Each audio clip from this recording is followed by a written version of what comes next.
Mohon ya, video ini Anda tonton sampai selesai, karena yang Anda dengarkan ini penuh makna berdasarkan pengalaman saya, ya. Dan saya mengutarakan ini sejujur-jujurnya. Assalamualaikum warahmatullahi wabarakatuh. Jumpa lagi dengan saya Bribka Suyono, tentunya masih di channel Suyono Listrik. Apa kabar Anda semua? Saya doakan semoga Anda selalu sehat, baik jasmani maupun jiwani. Oke, saya akan memberitahu pada Anda bagaimana keadaan saya saat ini. Alhamdulillah keadaan saya saat ini enjoy, nyaman.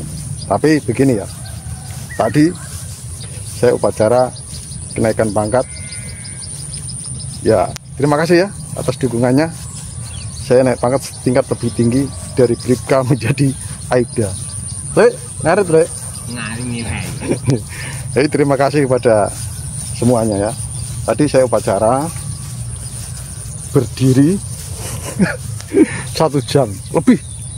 Habis itu disuruh guling-guling, tiarap, padahal itu masih gerimis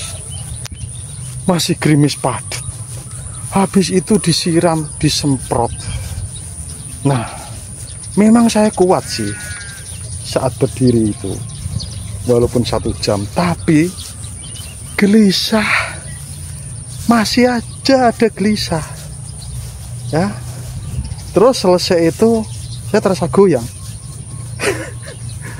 goyang dan terpaksa saya minum alprazolam. Supaya apa? Sensasi yang saya rasakan saat beraktivitas itu, selesai aktivitas itu nggak berkelanjutan. Saya minum alprazolam dan alhamdulillah nyaman, rileks. Kok geding aku? Nah, saya harus jujur, saya nggak malu. Saya nggak malu mengatakan ini pada Anda semua. Ngapain harus malu? Orang jujur kok malu? Apa adanya saya katakan. Ya nggak malu saya lah. Malu itu kalau misalkan ya, saya ngomong itu dobol atau ngomong itu ya nggak sesuai dengan realita itu. Dan saya pun dari dulu nggak pernah saya mengatakan, nggak pernah ke dokter, nggak minum obat, nggak pernah saya. Bahkan saya sering menganjurkan Anda, menyarankan Anda, kalau memang Anda sudah tidak mampu lagi, ya sudahlah. Apa salahnya Anda konsultasi ke dokter? Halo Deh. Halo. Wah, mau panen nih. Ya, panen kedua. Panen kedua, ngeri ya. Ini padinya. Kok geding aku. Ya, jadi rekan-rekan, sebagai seorang yang mengutarakan pengalamannya kepada orang lain, yaitu saya harus mengatakan apa adanya. Jangan menutup-nutupi sekecil apapun. Karena apa? Bicara saya ini itu dilihat orang banyak, dan saya dapat gaji dari YouTube. Kalau saya bohong, haram gaji saya. Bukan saya sok suci ya, memang saya punya prinsip itu dari dulu. Nah, oke, itu ya.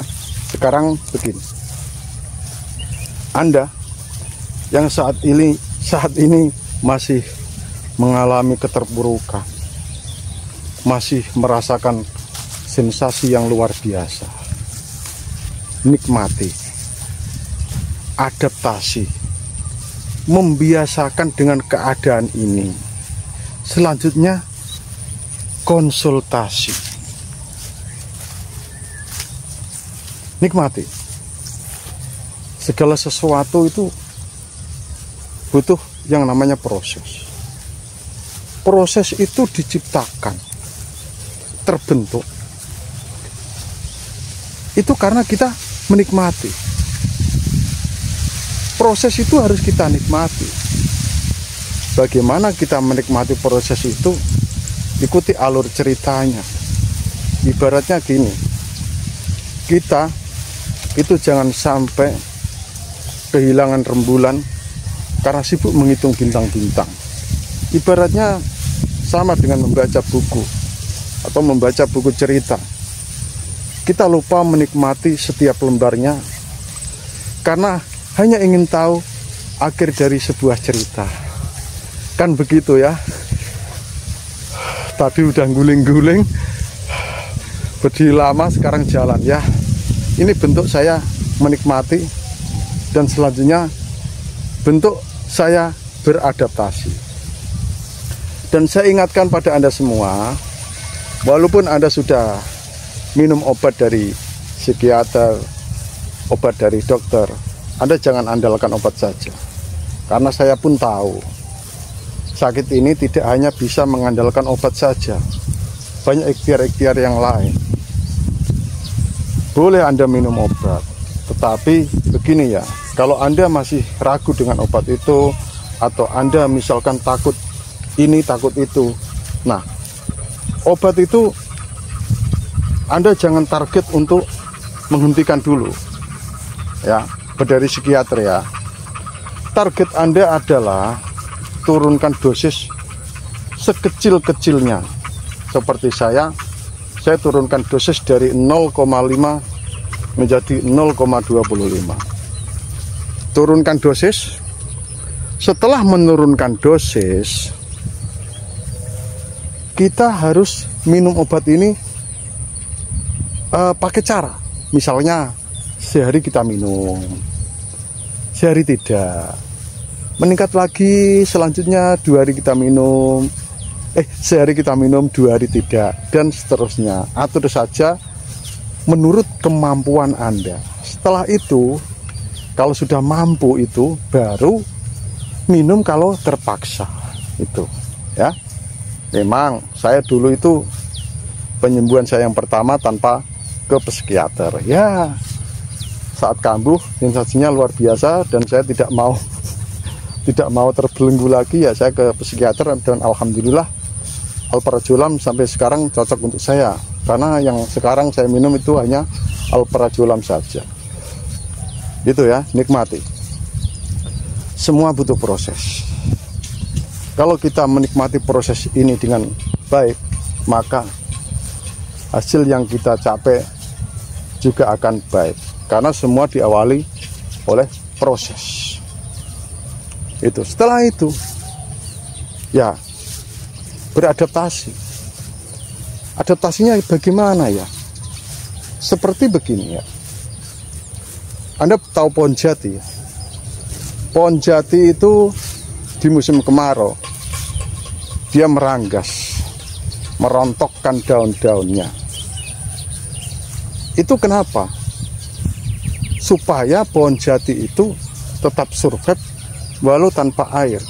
Makanya dia mempunyai cara, yaitu merontokkan daunnya. Supaya apa? Supaya batangnya ini kebagian air. Begitu. Itu yang saya tahu. Nah, sama dengan kita. Kita harus beradaptasi dengan keadaan ini. Karena kita itu merasakan sensasi ini yang luar biasa, kita harus beradaptasi. Misalkan Anda takut keluar rumah, apakah Anda harus hindari terus? Saya tanya aja, apakah Anda harus menghindari terus? Tidak, menurut saya tidak. Anda harus melatih supaya apa? Supaya Anda itu berani keluar rumah. Ya, saya tahu saat keluar rumah itu gelisah dan sebagainya. Terus takut apa lagi? Takut apa lagi? Biasakan beradaptasi. Kalau Anda di keramaian misalnya terasa goyang, ya Anda harus beradaptasi. Emang keadaan saat ini ya begini gitu. Sambil duduk ya, saya capek. Sambil duduk, oke. Tonton sampai selesai ya. Iya, saya bawa tripod multiguna. Iya. Nah, Mbah. Gini kalau Mbah. Nah, begini ya. Beradaptasi. Kenapa harus beradaptasi? Iya. kalau kita nggak beradaptasi, nanti kita nggak terbiasa, nggak bisa membiasakan. Dan yang selanjutnya adalah membiasakan dengan keadaan ini, terbiasa. Begini contohnya, di Indonesia itu ada 2 musim, yaitu musim kemarau dan musim hujan. Di Jepang ada 4 musim. Saat Anda orang Indonesia pergi ke Jepang, apakah musim di Jepang itu menyesuaikan dengan kebiasaan Anda? Di Jepang nanti kalau Anda di Jepang terus Jepang ujuk-ujuk mak betunduk ada 2 musim, kan tidak.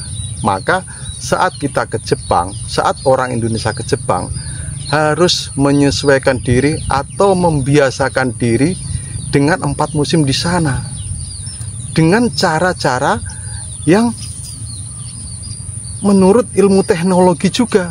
Misalkan ya, di sana kan ada pemanas, misal kalau saat musim dingin, ya atau tidak. Makanya membiasakan diri itu dibarengi juga dengan sebuah motivasi, sebuah pengetahuan, oh begini-begini. Nah, itu. Jadi kalau kita sudah terbiasa, ya membiasakan diri dengan musim yang di Jepang, nanti kita akan terbiasa begitu. Orang bisa karena terbiasa. Nah, tujuan saya itu yaitu. Nah, setelah Anda melakukan itu semua, sebenarnya nomor 1 itu konsultasi. Konsultasi sama dokter. Ya udahlah, saya ralat nomor 1 itu konsultasi. Geding aku. Konsultasi dokter. Saya tidak mampu, Pak. BPJS, saya tidak mau ke dokter, Pak. Ya sudah, nggak apa-apa. Saya nggak memaksa Anda, karena ini hanya sebuah motivasi, sebuah saran. Anda lakukan juga alhamdulillah, enggak juga nggak apa-apa. Kenapa kita harus konsultasi ke dokter mengenai sakit ini? Ya, sekali lagi, saya itu dulu bukannya tidak pernah ke dokter, cuma dulu saya itu nggak pernah ke psikiater gitu aja. Penyembuhan saya pertama gitu ya, biar nggak salah paham. Supaya apa? Supaya apa yang kita rasakan, kita itu tidak mendiagnosa diri kita sendiri ya. Karena kalau Anda mendiagnosa sendiri apa yang Anda rasakan, nanti Anda akan menganggap bahwa itu benar ya. Karena menganggap itu benar, maka nanti takutnya Anda semakin tersesat.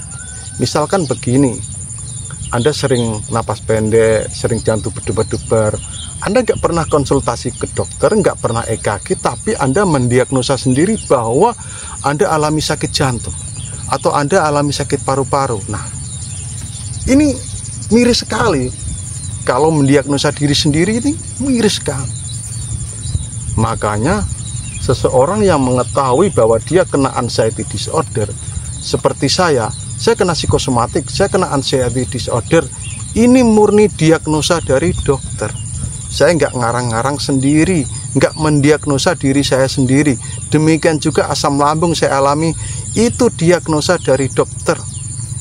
Sudah dilakukan USG juga. Tapi saya belum pernah yang namanya endoskopi. Kalau teman saya endoskopi gitu dulu.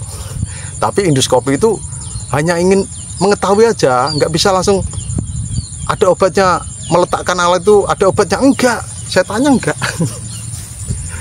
Ayo semangat. Walaupun saya masih ada sensasi, yaitu saya nikmati, saya beradaptasi, membiasakan diri, dan saya tetap konsultasi dengan pakarnya. Dan saya masih butuh motivasi. Dan saya tidak bisa dipengaruhi. Misalkan ada yang komen begini kemarin ya, jangan minum obat Pak, jangan minum obat. Prinsip saya itu gini ya, prinsip saya, bukan saya nggak mau menerima masukan, tapi yang namanya sudah menjadi prinsip itu susah saya lepas. Misalkan ada yang komen begini, jangan minum obat Pak. Saya itu punya prinsip, kalau obat itu banyak manfaatnya daripada mudaratnya, ya saya minum. Seperti saya dulu kena asam lambung, saya minum obat penurun asam lambung gitu. Karena saya orangnya nggak anti obat, nggak anti dokter, nggak mau menjelek-menjelekan obat, nggak mau memfitnah obat, nggak mau memfitnah obat tradisional. Itu ada ular. Kalau Anda nggak percaya, kenapa saya tadi agak-agak takut? Itu ada ular. Saya kasih tahu ularnya, kelihatan atau tidak itu ya. Ntar dulu. Nah, itu kelihatan. Kira-kira Anda melihat gak? Atau saya ganggu aja dulu ya ularnya. Makanya saya gelisah itu apa? Tadi ada ular di situ. Ntar dulu. Wah, ini bahaya. Kobra, bos. Kobra. Wah, bahaya ini kalau ular kobra.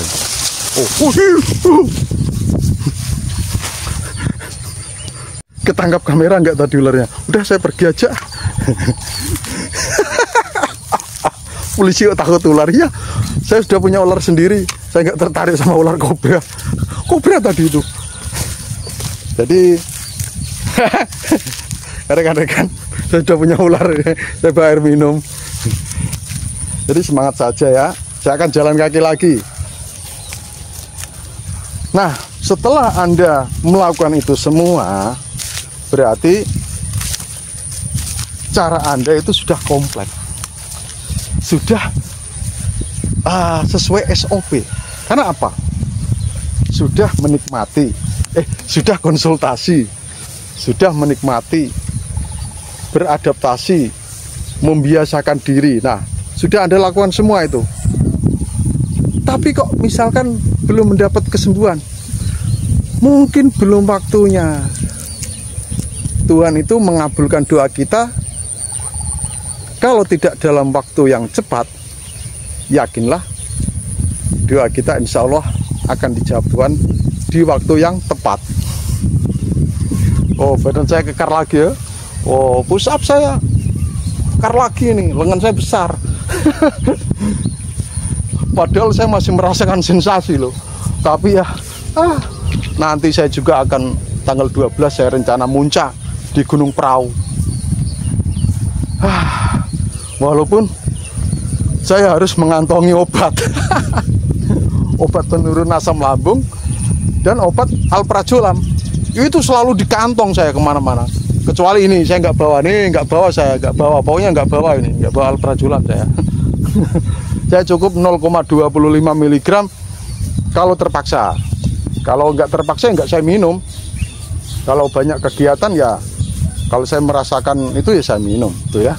Saya jujur mengatakan ini semua, saya nggak bermaksud untuk mempengaruhi Anda, apalagi membohongi Anda. Enggak, saya digaji lewat YouTube ya. Nanti kalau saya bohong, kasihan gaji saya, kasihan anak dan istri saya nanti. Bukan saya sok suci, enggak. Saya punya prinsip itu dari dulu.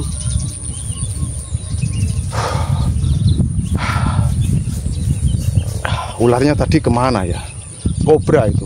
Itu kalau saya bisa nangkap, saya tangkap, saya jual itu. Harganya mahal mungkin. Itu ya, sayang kawan. Jangan baper, jangan GR, saya panggil sayang itu yang emak-emak itu. Itu aja ya. Saya masih harus jalan lagi ke sana itu. Jauh pokoknya. Salam sehat dari Bribka Suyono. Wassalamualaikum warahmatullahi wabarakatuh. Aisyah.